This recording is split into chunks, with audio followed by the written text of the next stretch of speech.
I can't see her playing tomorrow. I cannot imagine her playing in doing the three-point contest or being in the All-Star game now. I gotta go rehab again. I think that's probably what it is. I think it is her realizing I gotta go rehab again. The Indiana Fever just snatched an 85-77 victory over the Connecticut Sun, a moment that should have been pure celebration, but instead of smiles and high fives, the spotlight shifted to something nobody wanted to see. Caitlin Clark limping off the court, pain etched across her face. It happened with less than a minute on the clock, the kind of timing that twists your stomach. Just when it seemed the Fever were finally gaining momentum, a quiet question started echoing. Could this cost us Caitlin Clark again? For Fever fans, this moment felt all too familiar.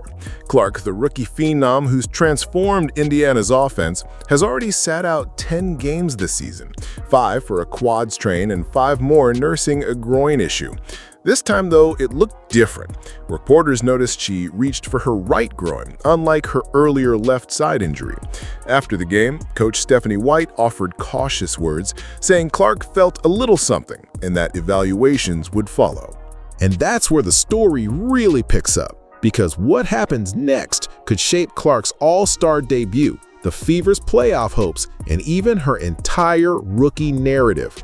Rumors started swirling online before the team had even left TD Garden. Some fans posted worried tweets. Others speculated whether she'd even be fit for tomorrow's matchup against the Liberty, a back-to-back road game. But that's only the surface. To really understand the stakes, we have to look back at her injury history, her comeback attempts, and why this timing couldn't be worse. Caitlin Clark came into the WNBA like a comet, lighting up highlight reels and ticket sales. But what fans saw on the court often hit a rougher reality, a season haunted by stops and starts. Back in May, Clark suffered a left quad strain that forced her to miss 5 games. After fighting back, she managed a few electrifying performances before pain reappeared in late June, this time at her left groin, sidelining her again for nearly 2 weeks. Fans held their breath with every medical update, hoping the face of the league wouldn't become its most fragile star. When Clark finally returned, it wasn't just her scoring the Fever needed. It was her energy, passing vision, and the chaos she brings defenders. And for a few games, things looked back on track. But injuries have a cruel sense of timing. Just 4 games into her second return, Clark was tested with heavy minutes against the Sun. She delivered, pouring in 14 points, grabbing 8 rebounds, and dishing 7 assists. It was her best all-around game since coming back. But as the clock wound down, disaster struck. Some reporters observed that it might not be the same groin she'd hurt earlier, but her right side. If true, that changes everything. It could mean fatigue and imbalance have created new vulnerabilities. It's not just the same injury flaring up, it might be the other leg compensating, which medical staff often call a mirror injury. That hint of a new issue makes tomorrow's evaluation more than routine. And that brings us to what we know right now. Officially, Clark felt something, according to Coach White. Beyond that, silence. There's no MRI result, no medical statement, no leaked timeline. For fans and media, it's a waiting game, but the stakes are huge. Clark's emotional reaction after limping off, head down, slow steps toward the bench, spoke louder than words. It didn't look like a typical cramp or routine knock. The Fever haven't confirmed if it's connected to her earlier groin injury, but reporters in the post-game conference suggested it could be on the opposite side. That detail, if true, matters. It hints this isn't a simple recurrence, but a possible overcompensation injury, common when an athlete pushes back too quickly. The Fever medical team now faces a delicate decision. Tomorrow's road game against the New York Liberty is part of a brutal back-to-back schedule. And in just days, Clark is supposed to headline the WNBA All-Star Weekend, from the three-point contest to the showcase game itself. Fans flooded social media the moment Clark limped off. Posts ranged from simple heartbreak, "No, not again," to speculation, "Will she miss All-Star?" The truth is, nobody knows yet. Not even Clark herself. And that uncertainty is what keeps everyone glued to every tweet and press release. But this moment also forces us to step back and look at the bigger question. How big is the risk if she keeps playing? And what could this mean for the Fever season? It's easy to forget just how much Clark means to Indiana, not just in points, but in everything else. When she plays, the Fever's record this season stands at 8-15. Without her, 4-9. The team's offense looks more alive, the spacing improves, and her passing unlocks shooters who'd otherwise disappear. Yet those benefits come with risk. Medical staff have to balance two timelines, the Fever's desperate playoff push and Clark's long-term health. And right now, both timelines collide. The Liberty game is tomorrow, and the All-Star Showcase, meant to celebrate the league's new face, is days away.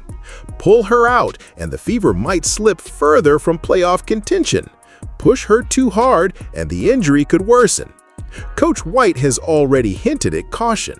"We'll take it one step at a time," she said. That sounds safe, but it's also coach speak for "we have no idea until the MRI comes back." Even more challenging, Clark herself is famously competitive. Reports from her Iowa days describe her pushing through pain to stay on the court, a mindset that thrills fans but terrifies trainers. The real danger isn't just tomorrow's game. It's what comes after: fatigue, travel, and the pressure to live up to the face of the WNBA label. And that's why many are asking. It didn't start pretty. For nearly 3 quarters at Boston's TD Garden, Caitlin Clark struggled to get going. Tight defense from the Sun forced her into tough looks. By halftime, she'd managed just 5 points on 2 of 10 shooting. Fans wearing her jersey watched in anxious silence, hoping the slump wouldn't last. But even while her shot faltered, Clark stayed locked in, grabbing rebounds, hustling in transition, and finding teammates with clever passes that kept Indiana afloat. Then, like a spark catching dry wood, something shifted. Late in the third, Clark finally saw daylight, drilling a tough three-pointer that woke up the Fever bench and sent a ripple through the crowd. Her confidence returned instantly. Body language lighter, head up, she began pushing the pace with her signature swagger.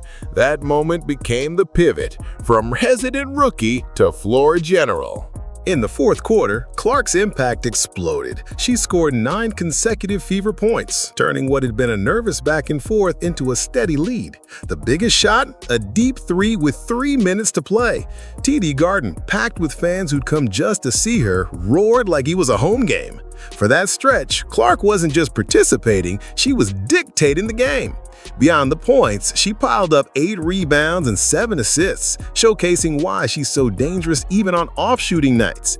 Analysts praised how she kept the offense moving, never letting Connecticut's defense settle. Commentators marveled at her mental toughness. After missing 2 separate chunks of the season with injuries, Clark stepped up when it mattered most. And fans noticed. Social media lit up with posts like "This is why she's the face of the league" and "Ice in her veins even after injury." It felt like a statement game. Clark was back, fearless and fiery, leading the Fever to an 85-77 win. Then came the gut punch twist. Just 39 seconds left, Clark made a routine pass and instantly clutched her groin, face contorting in pain. One moment, the hero. The next, limping toward the bench, leaving fans and teammates stunned.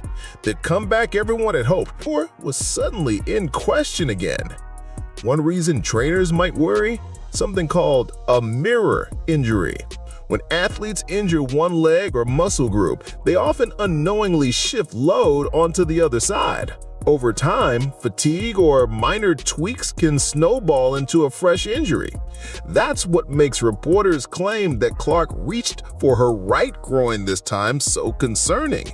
It suggests the injury isn't just repeating, it's migrating. That could force the Fever's staff to rethink everything: minutes, practice intensity, even Clark's participation in high-profile events like the All-Star game. Medical decisions in pro sports aren't made lightly. Teams weigh imaging results, player pain tolerance, and long-term career risk. Sometimes star athletes plead to play through pain, but after 2 groin issues plus a quad strain in a single rookie season, Clark's situation is different. Even minor strains can linger for months if not fully rested. In short, playing could mean sacrificing the rest of the season, or worse. And while nobody's confirmed that fear publicly, you can feel it between the lines of every coach quote and fan tweet. Yet the Fever aren't new to playing without her, which raises the next question. The numbers say yes, but only barely. Without Clark, the Fever went 4-5 earlier this season. They managed wins thanks to players like Aaliyah Boston stepping up inside and Kelsey Mitchell carrying scoring loads. The defense tightened, but the offense shrank. Fewer transition buckets, fewer open threes. Clark's biggest impact isn't just points, it's how she stretches defenses. Opponents blitz her at half court, freeing teammates to cut, shoot, and rebound. Take that away, and the Fever risk becoming predictable. Yet the team has grown since her first absence. Boston looks more confident, Mitchell has embraced a bigger role, and Coach White has adjusted rotations to avoid burnout. In other words, the Fever can compete, but their ceiling drops. And if Clark misses the All-Star weekend, the WNBA's broader momentum also dips, because this rookie wasn't just drafted to score, she was drafted to change everything. Which brings us to the biggest question swirling online and locker rooms and probably inside Clark's own mind. Maybe today, the MRI will reveal that this is a minor tweak, a serious strain, or something in between. Clark's participation in the Liberty game and All-Star weekend hangs in the balance. But beyond that, this moment captures something bigger, the fragile balance between superstardom and human vulnerability. Clark has become the face of a league desperate for attention, but her body still has limits. For now, fans watch timelines, team updates, and Twitter feeds, clinging to hope. Maybe it's precautionary. Maybe she'll lace up and remind everyone why she's the rookie everyone can't stop watching. Or maybe, as some fear, this is the moment the WNBA's brightest new star learns that even meteors have to slow down. Either way, everyone will be watching, because in sports, and especially in Caitlin Clark's rookie season, every game feels like it could be the start of something unforgettable, or the end of something too good to last.